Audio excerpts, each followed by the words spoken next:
Let's face it, Breaking Bad is not a light show. It's a slow, spiraling fall into moral collapse, addiction, manipulation, and the cost of pride. But some episodes don't just hit hard, they punch you in the chest and leave you gasping. So today, we're counting down the 5 darkest episodes of Breaking Bad. Let's get into it. The episode opens with Jesse on a sidewalk, watching a beetle crawl across the pavement. He's smiling, letting it run over his hand. It's weirdly wholesome for a meth dealer. Then Skinny Pete shows up and immediately stomps on the beetle, killing it. Jesse's face drops. Skinny Pete hands Jesse an address, Spooge and his girl. There are a couple of junkies who jacked Pete during a deal and disappeared with product they didn't pay for. So Jesse decides to do what any responsible drug entrepreneur would do. Grab a gun, light up a meth pipe for courage, and head over to have a little friendly chat that isn't very friendly. Jesse breaks into their home, which is less house and more biohazard crime scene, and finds a child, a filthy, shoeless, silent little boy, just wandering through the trash and chaos like it's a totally normal environment to raise a kid in. With the parents gone, Jesse ends up watching TV with the kid, feeding him, and playing peekaboo, more babysitter than drug dealer, while he waits for the junkies to return. When Spooge and his partner finally show up, Jesse immediately moves the kid to another room, away from the situation that's about to happen. Then Jesse confronts the parents, threatens them with a gun, and demands his product or payment until the kid walks into the room. And Jesse just stops yelling and puts the gun down. He doesn't want to scare the kid. But the mom doesn't care. She grabs her son and pulls him close, literally using him as a human shield. Spooge promises Jesse he can pay him, but the money's in an ATM he had stolen from a convenience store. As Spooge tries to crack open the ATM, Jesse tries to talk some sense into the mother, calling her out for how she treats her kid. Tells her to feed him, clean him, protect him. The boy walks to Jesse and asks him to play peekaboo again.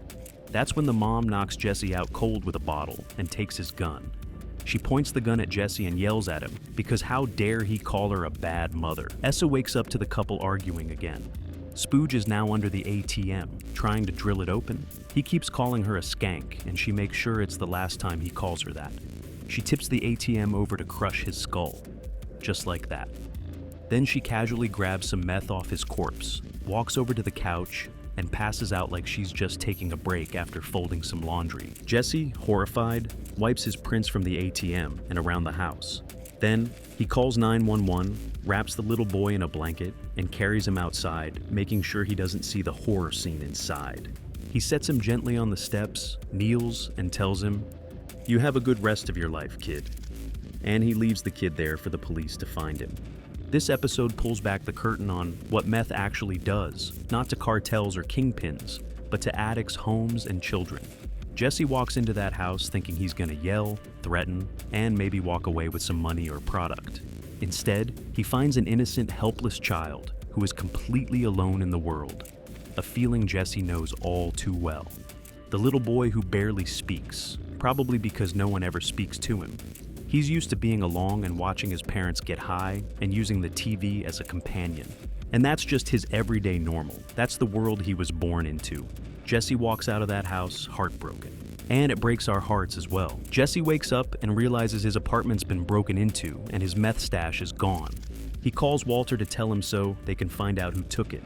Walter hangs up on Jesse without telling him he's the one who took it. The next day, Jesse storms into Walt's classroom, furious. He figured out that it was Walt who broke in and took his meth. Walt, in response, blames Jesse for being high during the biggest deal of their lives. Says he missed the birth of his daughter because he had to clean up Jesse's mess. Jesse asks for his cut of the money, but Walter tells Jesse he won't give him the money because he knows that he'll use it to get drugs and that he'll be dead in a week, and promises him that if he gets clean, then Walter will give him his money. Back at home, Jesse angrily tells Jane that Walter won't give him his money and that Walter owes him $480,000. The next morning, Jane's dad, Donald, goes to his NA meeting, but Jane didn't show. When he comes home, he catches her exiting Jesse's apartment. He storms in and finds needles on the nightstand. Donald threatens to call the cops, but Jane begs and promises she'll go to rehab tomorrow, and Donald believes her. As soon as he leaves, Jane turns to Jesse and says, "We don't have to do anything we don't want to do." Now that she knows about the money, she's got a better idea. She calls Walter, blackmails him, and threatens to expose everything if he doesn't deliver Jesse's cut tonight. Walt caves. He shows up at the apartment with the money. Jane opens the door, but Walt refuses to hand it to her and gives it to Jesse. And as he turns to leave, he asks, "How do I know she won't still talk?" Jane smiles and says, "You don't." That night, Jesse and Jane celebrate, dream of their new lives in New Zealand with their duffel bag full of cash. They say they'll get clean and start fresh. But first, just one more hit of heroin. Meanwhile, Walter ends up at a bar. Sitting next to him is Jane's father. And neither of them knows who the other is. They talk about kids and not giving up on the people you love. Walt takes that advice to heart, and he goes back to Jesse's apartment. He finds Jane and Jesse passed out in bed, surrounded by syringes. That's when Jane rolls onto her back and starts to choke. Walter moves toward her to roll her on her side, but then he decides not to. He watches her as she chokes and dies. In this moment, Walter White stops being a man trying to survive and becomes someone who lets a girl die because it's convenient. He does it because he sees Jane as a threat to Jesse, to his operation, to his control. So to him, her life becomes expendable. But what makes this even darker is what it does to the people around him. You've got Donald, a father doing everything he can to save his daughter, dragging her to meetings, begging her to get help, and watching her walk straight into her grave. You've got Jesse, finally in love, finally with someone who understands him, dreaming of a new life and happiness only to lose her on the same night. And you've got Walt, a man who tells himself it's for Jesse's own good. But is it really? The episode opens with wreckage raining from the sky. A mid-air collision, fire, debris, a stuffed animal swimming in a pool. It's a surreal, silent nightmare, and we don't even know the full weight of what caused it. Yet. We then go to see Jesse trying to bring Jane, his girlfriend, back to life after he woke up to her lying unconscious next to him, with vomit covering her. He's on top of her, panicking, pumping her chest, doing CPR on a girl who's already gone. So Jesse calls Walter. And Walter tells Jesse to sit tight and that he'll call someone. Walter calls Saul, who sends Mike Ehrmantraut to help Jesse.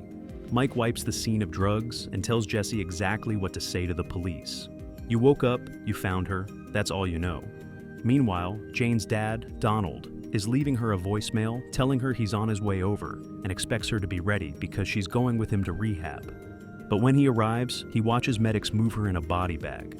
Donald goes into the apartment, sees the cops, and watches as Jesse is being interviewed.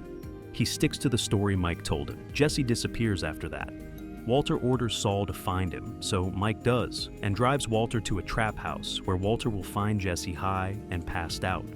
Walt wakes him up and tries to help him up and get him out of that place, but Jesse sobs in Walter's arms and tells him that he killed Jane, the girl he loved so much. Walter takes Jesse to a fancy rehab, and there he tells Jesse that he needs to get over this. That's when Jesse says that he deserves whatever happens to him. Jesse believes that punishment is the only thing he's earned. Weeks later, Jane's father, Donald, returns to work as an air traffic controller, still grieving and barely functional. He messes up a call sign, and that one slip puts two planes on a collision course. Episode ends with Walter White standing in his backyard, watching the smoke in the sky. This episode is a chain reaction of heartbreak. Jane's death, Jesse's pain, Donald's grief, and all of it started because Walter. It opens with a flashback, the RV in the desert. Walter is with Jesse cooking meth for the first time. Skylar's still pregnant, calls Walter, and her tells her he had to work late at the car wash, and everything seemed manageable. Fast forward 18 months, and that spot.